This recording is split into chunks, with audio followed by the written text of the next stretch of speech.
Buenas noches, profesora, compañeros. Evolución del pensamiento económico. La economía como disciplina social ha evolucionado al ritmo de los cambios históricos, tecnológicos, políticos y culturales. Desde la antigüedad, filósofos como Aristóteles reflexionaron sobre la justicia en el intercambio y la moral económica. Pero no es a partir del siglo XVIII cuando nacen teorías sistemáticas con intención científica. El pensamiento económico no ha sido uniforme ni lineal, sino que está lleno de debates, rupturas y controversias. Cada escuela ha surgido como respuesta a los problemas de su época.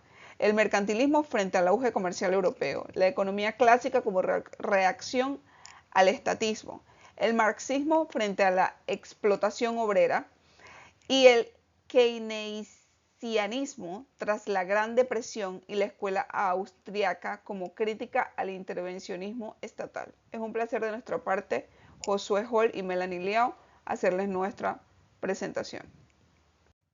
Los objetivos del estudio. Analizar la evolución del pensamiento económico desde la economía clásica hasta la escuela austriaca, comprendiendo sus fundamentos, impacto histórico y relevancia actual. Describir los contextos históricos de cada corriente, identificando sus principales exponentes, examinando sus postulados centrales, relacionarlos con casos contemporáneos, comparar críticamente las distintas perspectivas y valorar su importancia en la toma de decisiones actuales. Importancia del pensamiento económico. Interpretación del presente. Es comprender la evolución del pensamiento económico, permite interpretar mejor el presente económico mundial y las decisiones que toman los gobiernos y organismos internacionales. Es una anticipación de tendencias, es el conocimiento de las teorías económicas, ayuda a anticipar tendencias futuras y a entender los ciclos económicos que se repiten a lo largo de la historia. Es un diseño de políticas. Las diferentes escuelas de pensamiento influyen directamente en el diseño de políticas públicas, desde la fiscalidad hasta la regulación de mercados. La economía clásica. Para el siglo XVIII ocurre el surgimiento en el contexto de la Ilustración y la Revolución Industrial. Ocurre una transformación productiva, la producción artesanal es sustituida por la mecanización. Ocurren nuevas organizaciones, aparecen formas económicas centradas en la propiedad privada, el trabajo asalariado y el capital. Y ocurre un declive mercantilista. Las ideas mercantilistas comienzan a aparecer ineficaces frente a una economía más dinámica. Los principales exponentes de la economía clásica fueron Adam Smith.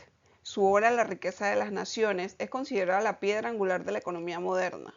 Defendió que el interés individual actuando en libertad genera bienestar colectivo gracias a la mano invisible del mercado.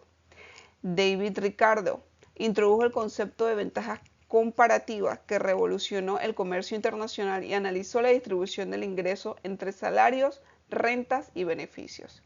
Y no más atrás, Thomas Malthus, con su ensayo sobre el principio de la población, alertó sobre el riesgo que el crecimiento poblacional supere la producción de alimentos, provocando crisis recurrentes. Principales fundamentos y críticas de la economía clásica. El valor se deriva del trabajo incorporado en los bienes. El mercado, si se deja actuar libremente, tiende al equilibrio y asigna eficientemente los recursos. La competencia impulsa la innovación y el crecimiento económico. El Estado debe intervenir lo menos posible. Las críticas: no explica adecuadamente los periodos de crisis económicas o desempleo masivo. Su visión del mercado como mecanismo autorregulado ha sido refutada por numerosos episodios de fallas de mercado. Ignora las desigualdades estructurales, justificando en parte la concentración de la riqueza. Economía neoclásica, contexto y exponentes. Aparece cuando el capitalismo había alcanzado una etapa de consolidación con grandes monopolios, expansión financiera y crecimiento urbano. El mundo necesitaba una economía más rigurosa, cuantificable y científica que superara las intuiciones filosóficas de los clásicos. Sus principales exponentes: Karl Menger, fundador de la escuela austriaca; William Stanley Jevons, Leon Waldras, creador del modelo de equilibrio general; y Alfred Marshall, quien sintetizó el pensamiento clásico con el marginalista. Fundamentos y aplicaciones de la economía neoclásica. La racionalidad económica. Los agentes toman decisiones racionales maximizando su utilidad o beneficios. La modelización matemática. La economía debe estudiarse como un sistema de modelos matemáticos, no como un análisis histórico o social. La utilidad marginal, el valor de los bienes depende de la utilidad marginal, no solo del trabajo. El equilibrio general, los mercados en condiciones ideales tienden al equilibrio general. A continuación vamos a comparar la economía clásica versus la neoclásica. Se origina en la economía clásica en el siglo XVIII, bajo la Ilustración y la Revolución Industrial. La economía neoclásica a finales del siglo XIX, con el auge científico. Deriva del trabajo incorporado la economía clásica. La economía neoclásica deriva de la utilidad marginal. El agente económico de la economía clásica fueron los productores y los trabajadores, mientras que en la neoclásica fueron los individuos racionales o los consumidores y firmas. El método para la economía clásica fue el enfoque filosófico e histórico. Para la neoclásica fue el enfoque matemático y deductivo. El rol del Estado para la clásica, mínima intervención. Y para la neoclásica, similar, pero con un enfoque en eficiencia. Contextos y exponentes de la teoría marxista.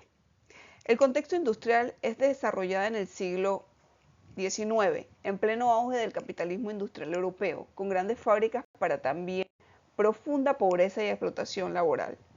Es una obra fundamental. La publicación de El Capital en 1867 marcó un hito al plantear que la economía no puede analizarse sin considerar las relaciones de poder entre clases sociales.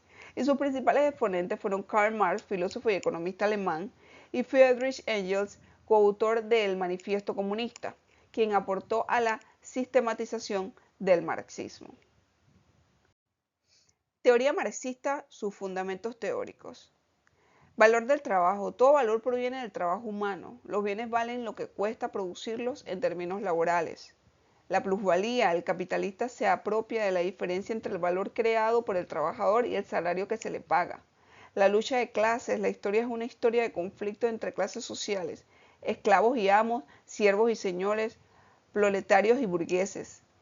Crisis cíclica. El sistema capitalista tiende a generar crisis por sobreproducción y concentración de capital. Economía keynesiana, sus contextos y sus fundamentos. Contexto de la crisis nace tras el colapso financiero en 1929 y la Gran Depresión. Es una obra revolucionaria, una teoría general del empleo, el interés y el dinero. El principal exponente es John Maynard Keynes, economista británico fundador de la macroeconomía moderna. Su fundamento central es la demanda agregada, es el principal motor de la economía. Sus aportes y aplicaciones. Es una intervención estatal. El Estado debe estimular la economía en recesión mediante gasto público, inversión y subsidios. Esta intervención se materializa en políticas fiscales contracíclicas, gasto público en épocas de crisis, ahorro en épocas de bonanza.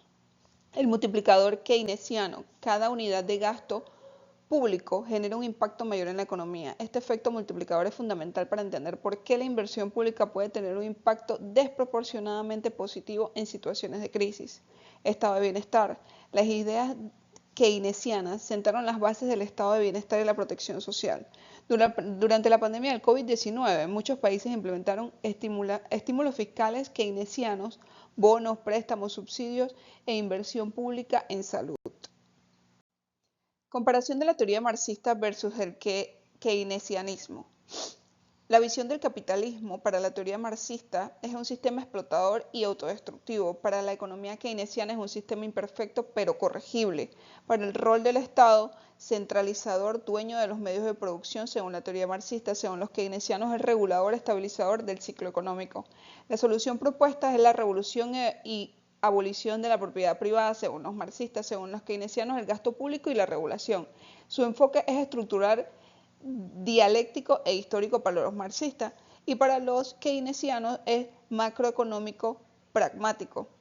Su influencia actual para los marxistas son los movimientos sociales, las políticas redistributivas y para los keynesianos pues las políticas fiscales y los programas de bienestar. Escuela austriaca, su contexto y exponente. Su origen es en Viena. La escuela austriaca nace en Viena a finales del siglo XIX como reacción al historicismo alemán y a las teorías clásicas del valor-trabajo. Su propuesta es fundamentalmente individualista, subjetivista y liberal.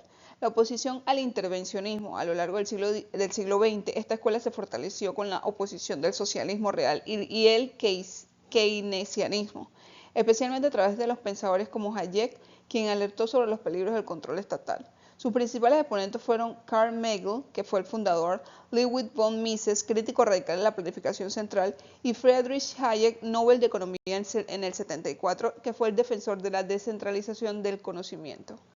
La escuela austríaca, sus fundamentos y aplicaciones. Su valor es subjetivo. El valor no reside en el objeto, sino en la valoración individual de cada persona. Esta subjetividad explica por qué los precios fluctúan según las preferencias personales. Es un orden espontáneo. El mercado es un sistema de coordinación que surge naturalmente de la interacción humana sin necesidad de planificación central. Es un ciclo económico austriaco. Las crisis se deben a distorsiones en las tasas de intereses causadas por políticas monetarias artificiales de los bancos centrales. Es un conocimiento disperso. Ningún organismo central puede saber que la suma de las decisiones individuales tomadas por millones de personas.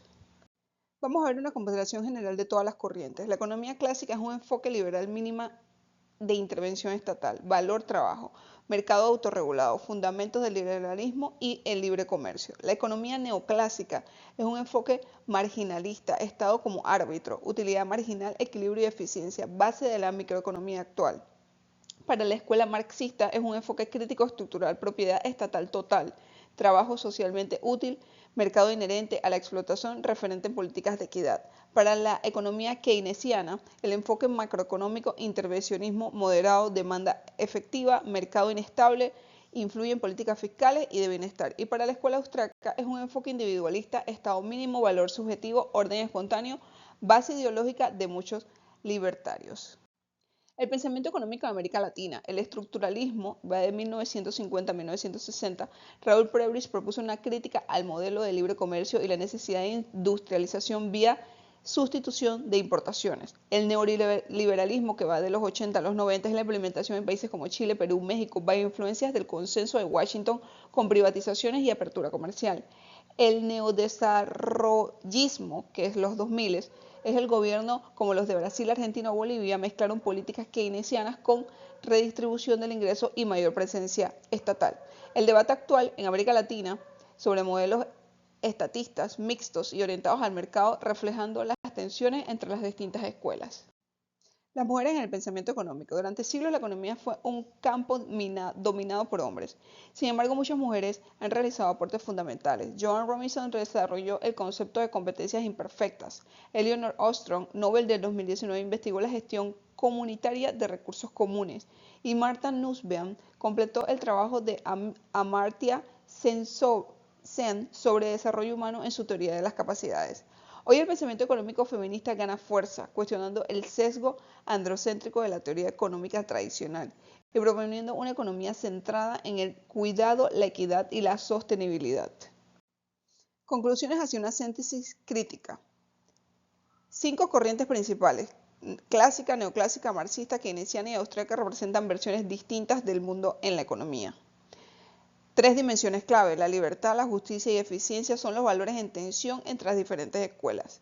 Sus desafíos futuros: cambio climático, inteligencia artificial, crisis migratorias y automatización desafían todos los modelos económicos anteriores. La economía debe construir una síntesis crítica que tome lo mejor de cada corriente, reconozca sus fallas y promueva un sistema verdaderamente humano, sostenible y participativo. El pensamiento económico debe ser dinámico, autocrítico y abierto al diálogo interdisciplinario para transformar la realidad y construir un mundo más justo, libre y solidario. Muchas gracias.